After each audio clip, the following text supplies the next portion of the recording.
Good morning students. જો ગયા વખતના લેક્ચરમાં આ ચેપ્ટરની અંદર આપણે શરૂઆતની પ્રાથમિક માહિતીઓની ચર્ચા કરી ગયા કે જેમાં વિદ્યુત ભાર કોને કહેવાય, એ કેટલા પ્રકારના વિદ્યુત ભારો હોય, એ વિદ્યુત ભારની હાજરી કેવી રીતે ચકાસી શકાય અને એના પરથી વિદ્યુતની દ્રષ્ટિએ એ પદાર્થો આપણને જે મળે એ કેટલા પ્રકારના પદાર્થો મળે એ બધી માહિતી આપણે ચર્ચા કરી ગયા. વિદ્યુત ભાર વચ્ચે લાગતા બળ માટે પણ પ્રાથમિક વાત કરી ગયા. બે પ્રકારના બળ હોય, આકર્ષણ અને અપાકર્ષણ. આકર્ષણ બળે બે વિજાતીય વિદ્યુત ભારો વચ્ચે લાગે, એટલે કે એક ધન અને બીજો ઋણ. અપાકર્ષણ બળે બે સજાતીય વિદ્યુત ભારો વચ્ચે લાગે, બંને ધન અથવા બંને ઋણ. હવે એક પદાર્થ કોઈ શરૂઆતમાં વિદ્યુતીય રીતે તટસ્થ હોય, યાદ રાખજો, કોઈ પણ પદાર્થ જે ભૌતિક પદાર્થનું અસ્તિત્વ છે એવા કોઈ પણ ભૌતિક પદાર્થનો કણ એ વિદ્યુત ભારથી સંપૂર્ણપણે ગેરહાજરી ધરાવતો હોય, એટલે કે બિલકુલ વિદ્યુત ભાર રહિત હોય એવો કોઈ પદાર્થ નથી. એ વિદ્યુતીય રીતે તટસ્થ હોય, એટલે કે એની અંદર જેટલા પ્રમાણમાં ધન વિદ્યુત ભાર હોય એટલા પ્રમાણમાં ઋણ વિદ્યુત ભાર પણ એટલો જ હોય કે જે બંને એકબીજાને સંતુલિત કરી દે, એટલે પદાર્થ વિદ્યુતીય રીતે તટસ્થ કહેવાય. જો કોઈ પદાર્થ પર ધન વિદ્યુત ભાર ધરાવતા કણોની સંખ્યા વધારે હોય, એના કરતા ઋણ વિદ્યુત ભાર ધરાવતા કણોની સંખ્યા ઓછી હોય, તો એ પદાર્થ ધન વિદ્યુત ભારિત છે એમ કહેવાય. આના બદલે કોઈ પદાર્થ ઉપર ઋણ વિદ્યુત ભાર ધરાવતા કણોની સંખ્યા, એટલે કે ઇલેક્ટ્રોનની સંખ્યા વધારે હોય, સામે ધન વિદ્યુત ભારિત કણ એટલે પ્રોટોનની સંખ્યા પદાર્થમાં ઓછી હોય, તેવા પદાર્થો ઋણ વિદ્યુત ભારિત થાય.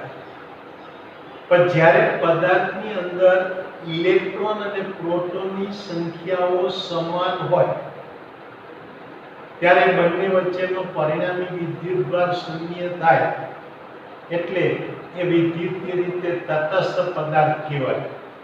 એટલે વિદ્યુત ભાર શૂન્ય હોય એવો કોઈ પદાર્થ હોતો નથી. તો અહીંયા જ્યારે પદાર્થ વિદ્યુતીય રીતે તટસ્થ હોય તો એના ઉપર ધન કે ઋણ વિદ્યુત ભાર એ ક્યાંક ઉત્પન્ન કરવો અથવા તો ખુલ્લો પાડવો અથવા તો એમાં બહારથી જમા કરવો, એને કહેવાય એની વિદ્યુત પ્રેરણ અથવા પ્રેરણથી વિદ્યુત ભારિત થયો કહેવાય. તો આવી જે વિદ્યુત પ્રેરણ છે એની જુદી જુદી 2 થી 3 રીત આપણે ભણીશું. જેમાંની પહેલી રીત આપણે જોઈએ તો પહેલી રીતમાં એ વિદ્યુત ભારિત પદાર્થ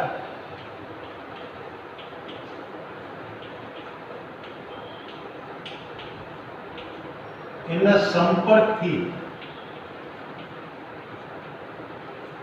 ત્યાં વિદ્યુત પ્રેરણ કરવું.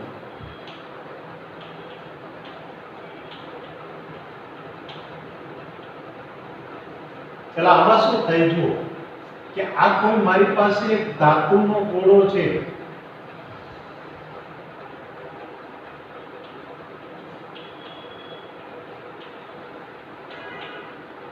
કે જે વિદ્યુત ભારિત છે.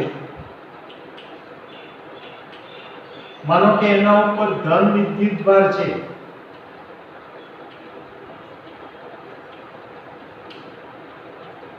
એટલે આ આપણી પાસે પહેલું જે આકૃતિ છે એ ધન વિદ્યુત ભારિત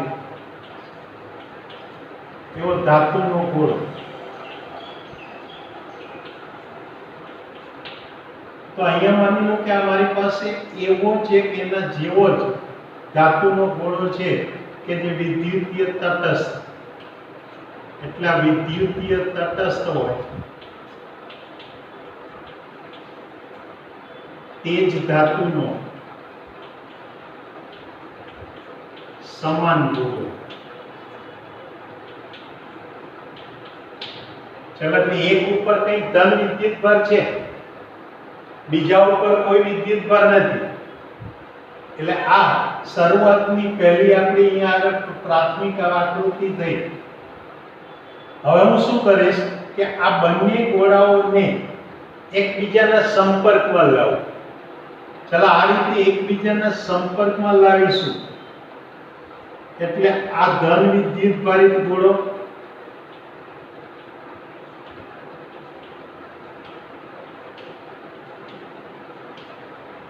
આ વિદ્યુતીય તટસ્થ ગોળો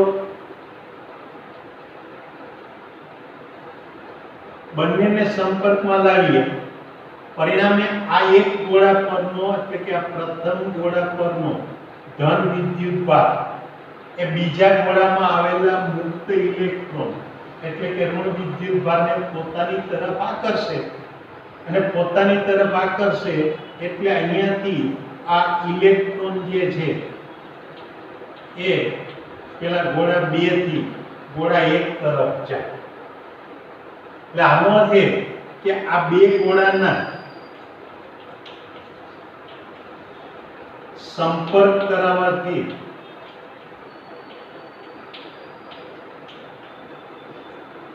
ગોળા 2 માંથી મુક્ત ઇલેક્ટ્રોન એ ગોળા 1 માં જાય. પરિણામે આવે કે ગોળા 1 નો ધન વિદ્યુતભાર એ ઘટે તો ગોળા 2 પર ધન વિદ્યુતભાર જે છે એ વધે. એટલે કે એને ઇલેક્ટ્રોન ગુમાવી દીધા એટલે કંઈક ઋણ વિદ્યુતભાર ગોળા 2 એ ગુમાવી દીધા, માટે પરિણામી ધન વિદ્યુતભાર થયો. એટલે જેમ જેમ ઇલેક્ટ્રોન ગુમાવતો જાય એમ એના ઉપરનો જે ધન વિદ્યુતભાર છે એમાં વધારો થતો જાય. ઋણ વિદ્યુતભાર જે છે એ ગોળા 1 માં ગયો એટલે ગોળા 1 ના ધન વિદ્યુતભારિત કણો ધીરે ધીરે તટસ્થ થતા જાય એટલે 1 ઉપરનો ધન વિદ્યુતભાર ઘટે. આ પ્રક્રિયા ત્યાં સુધી ચાલે કે જ્યાં સુધી બંનેના વિદ્યુતભારો સમાન થાય. એટલે આ પ્રક્રિયાને અંતે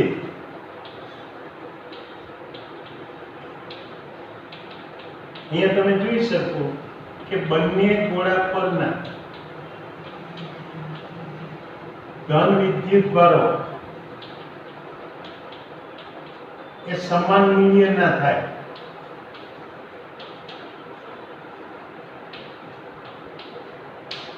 ત્યાં સુધી આ પ્રક્રિયા ત્યાં ચાલતી રહે.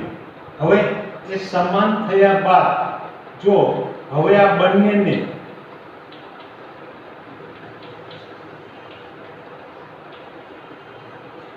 એકબીજાથી જુદા પાડવામાં આવે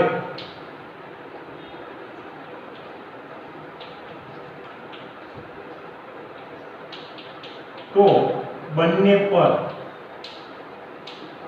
ધન વિદ્યુતભાર મળે.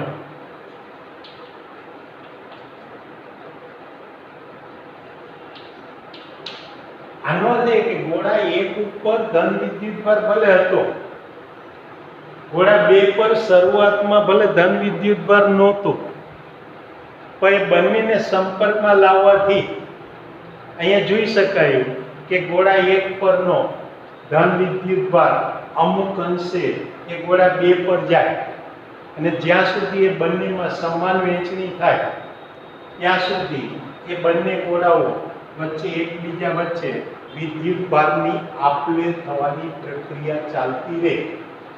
એટલે બંને સમાન થયા પછી જો એને જુદા પાડીએ તો બંને વચ્ચે સમાન વિદ્યુતભારો જોવા મળે. એટલે કે બંનેમાં એક સરખા વિદ્યુતભાર હોય તો આ ગોળા 2 માં આપણે વિદ્યુતભારનું પ્રેરણ કર્યું કહેવાય. હવે આ જે પરિસ્થિતિ છે એનો ઉપયોગ પરીક્ષક તમારી પાસે પ્રશ્ન બનાવવા માટે કરશે. ધારો કે તમારી પાસે અહીંયા પ્રક્રિયા આ રીતે આપી કે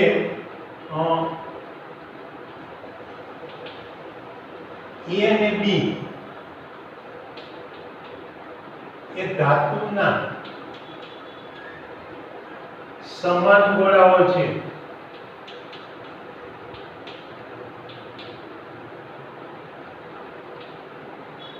A પર Q જેટલો ધન વિદ્યુતભાર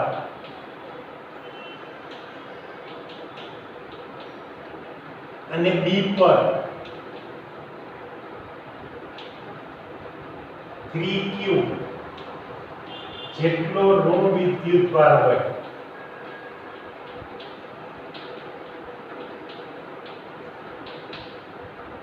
હવે તેના જેવા જ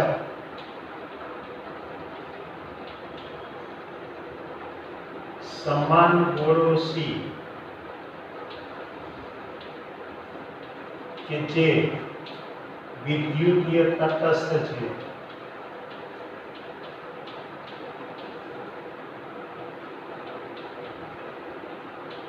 તેને પ્રથમ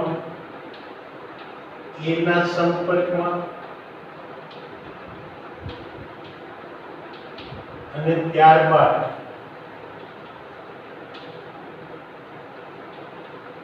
B ના સંપર્કમાં લાવીને છૂટા પાડવાથી દરેક પરનો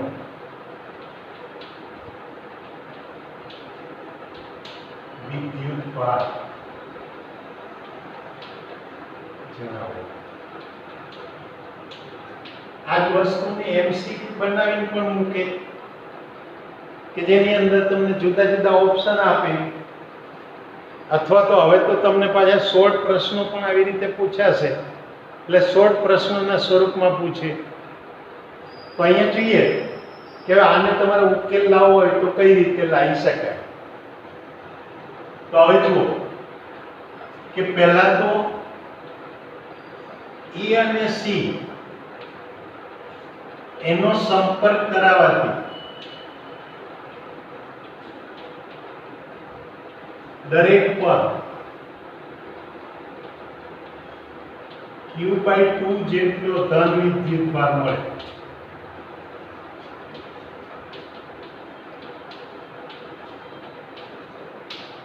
કારણ કે A પાસે વિદ્યુતભાર છે, C પાસે વિદ્યુતભાર નથી, એટલે A અને C ને સંપર્કમાં લાવો એટલે A પરનો ધન વિદ્યુતભાર C પર જમા થતો જાય, બંને વિદ્યુતભારો સમાન થાય ત્યારે એ વિદ્યુતભારનું વહન થવાની એટલે કે ટ્રાન્સફર થવાની પ્રક્રિયા અટકે.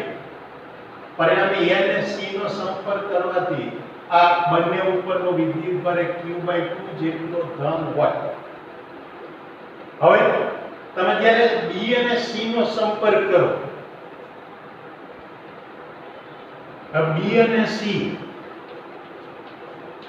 એનો સંપર્ક થાય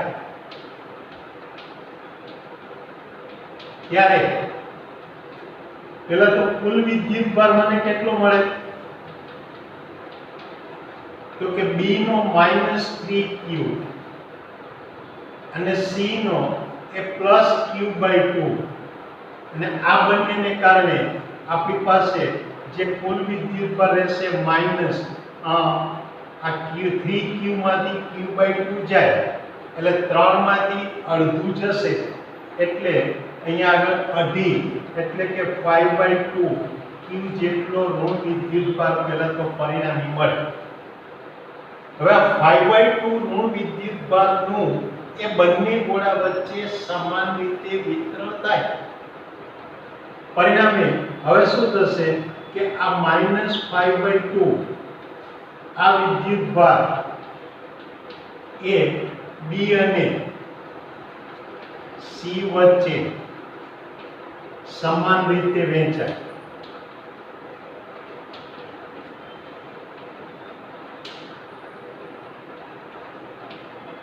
અને આને કારણે બી અને સી દરેક પર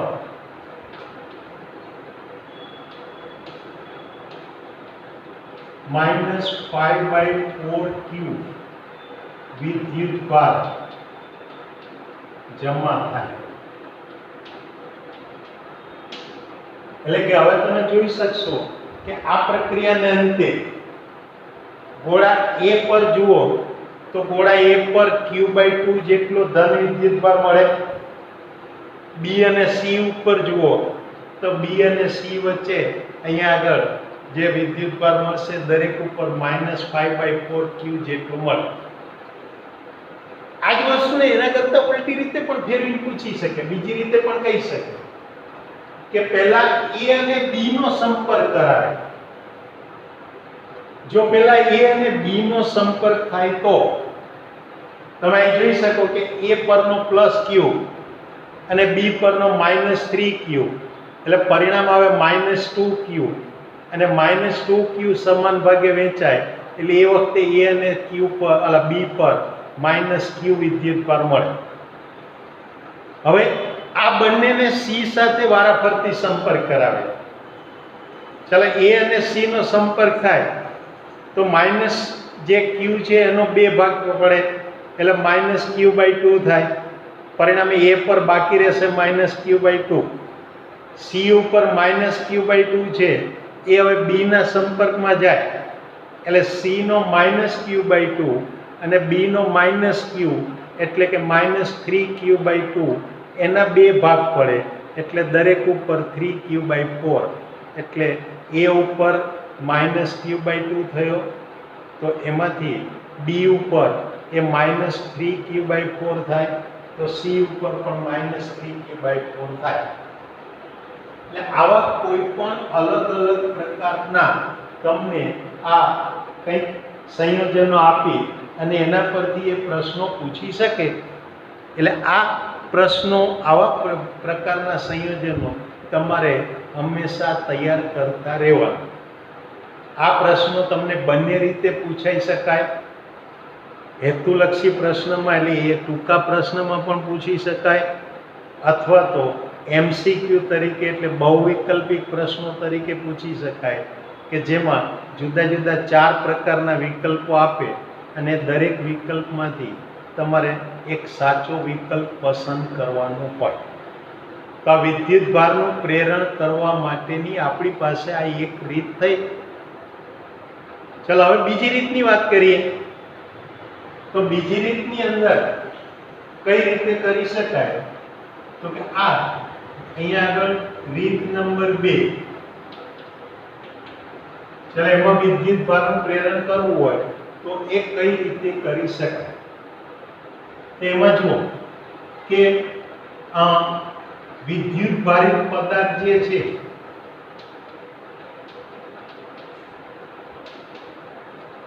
એ પદાર્થના સંપર્ક વિના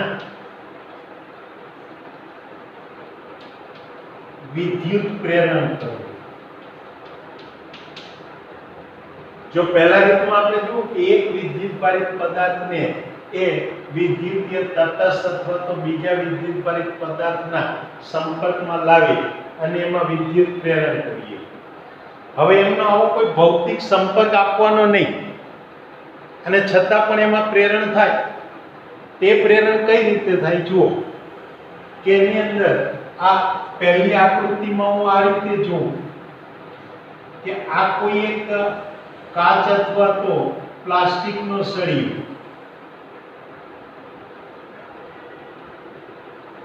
એટલે આ માનો કે ઋણ વિદ્યુત ભાર ધરાવતો કાચ અથવા પ્લાસ્ટિકનો સળિયો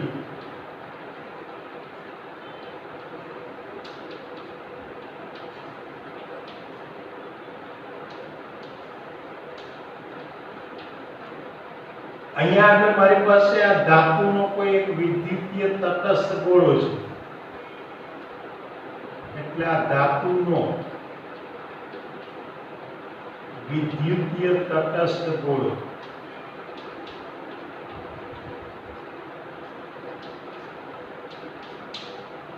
બંને એકબીજાથી દૂર છે.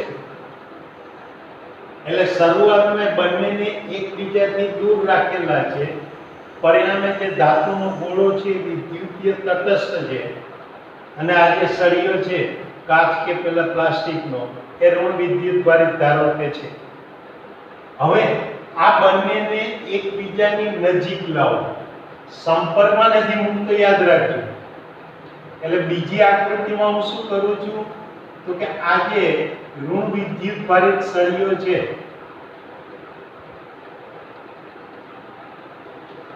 એની નજીકમાં આ બીજા ગોળાને લઈ આવું છું.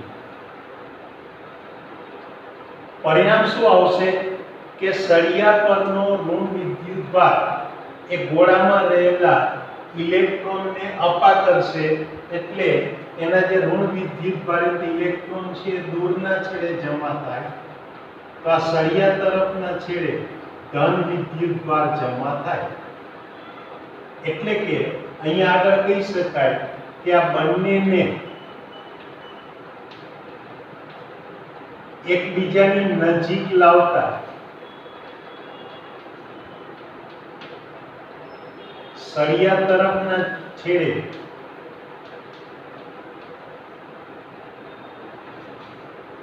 એ ગોળાની સપાટી પર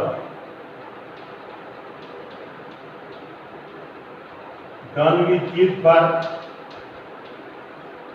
અને દૂરના છેડે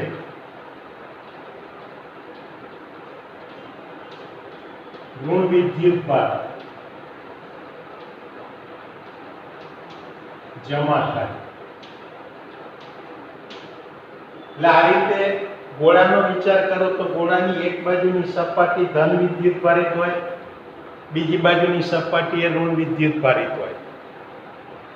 અત્યારે આ બંને એકબીજાની નજીક છે, એકબીજાના સંપર્કમાં નથી. હવે આ બંનેની પરિસ્થિતિ આ જ રાખી,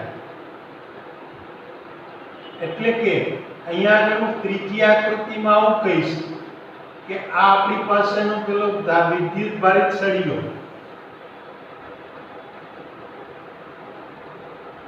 આ ઋણ વિદ્યુત ભારિત સળિયો છે, આ અહીંયા ગોળો છે કે જેના એક તરફ ધન વિદ્યુત ભાર છે, બીજી તરફ ઋણ વિદ્યુત ભાર છે. હવે આને લઈ અને આ સપાટીને જમીન સાથે સંપર્કમાં લાવો.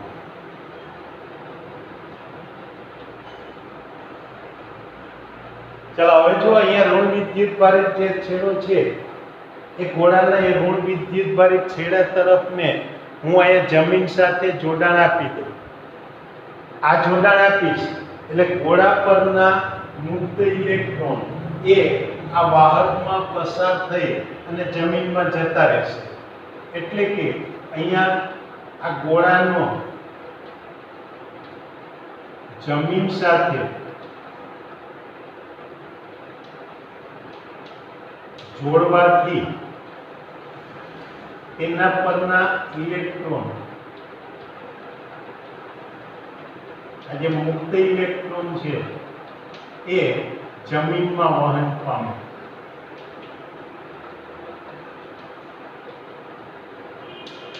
એટલે કે આ ઇલેક્ટ્રોન આ તરફ આમ જમીનમાં જાય, પરિણામે ત્યાં ઋણ વિદ્યુત ભાર ઘટતો જાય. જ્યારે સંપૂર્ણપણે બધું આ વિદ્યુત ભાર ત્યાં જતો રહે ત્યાર પછી હું એનો જમીન સાથેથી સંપર્ક દૂર કરું. એટલે કે હવે અહીંયા આગળ આ ચોથી આકૃતિની અંદર હું શું જોઈશ કે આ આપણી પાસે ઋણ વિદ્યુત ભારિત સળિયો છે,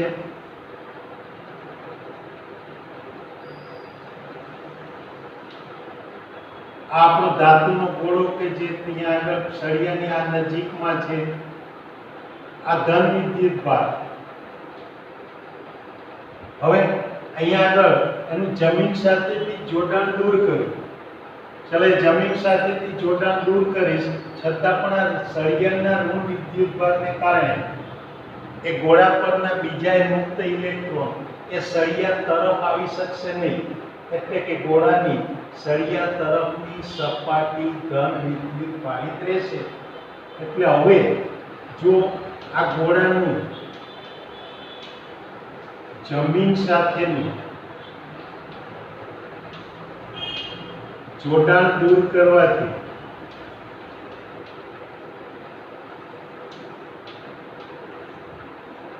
એ ગોળાનો સળિયા તરફનો છેડો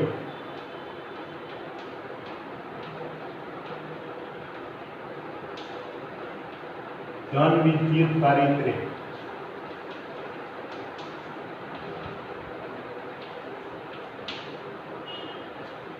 હવે લઈ અને ઋણ છેડા વિદ્યુત ભારિત સળિયાને પણ આપણે એ ગોળાથી દૂર કરીએ. એટલે કે આપણી આ પાંચમી આકૃતિમાં અહીંયા આપણે જોઈ શકીએ કે આ જ્યારે સળિયાને દૂર કરીએ તો એના ઉપર વિદ્યુત ભારનું વિતરણ એ સમાન રીતે થાય. એટલે કે અહીંયા આગળ કહી શકાય કે હવે આ વિદ્યુત ભારિત સળિયાને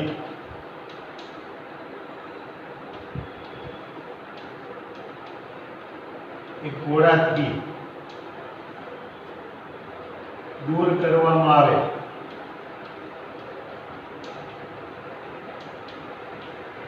ત્યારે ગોળા પરનું ધન વિદ્યુત ભાર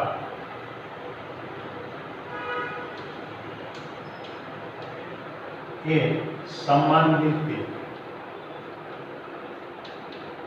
વિતરિત થાય.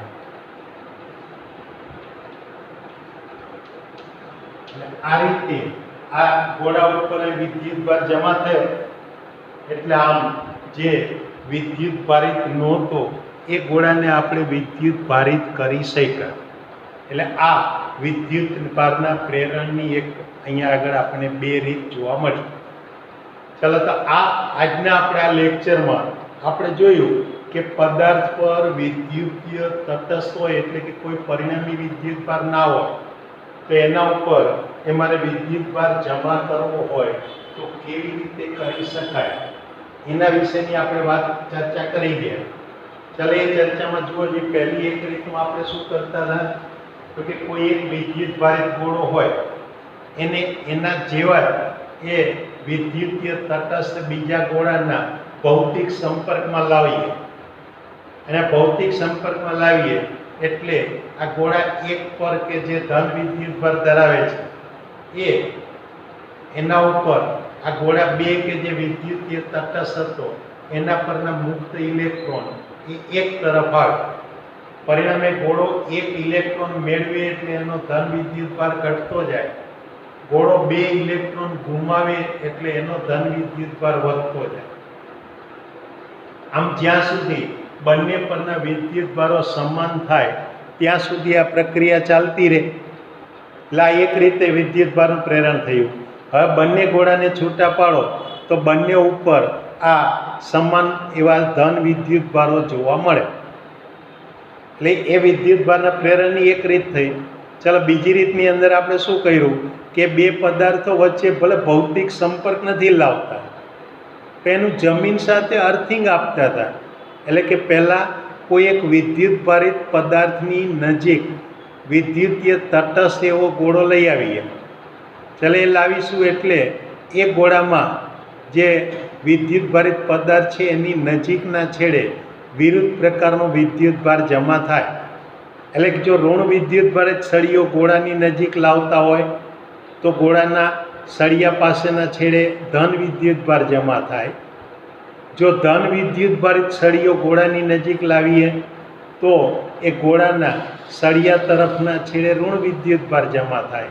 પેલી બાજુ ધન થાય.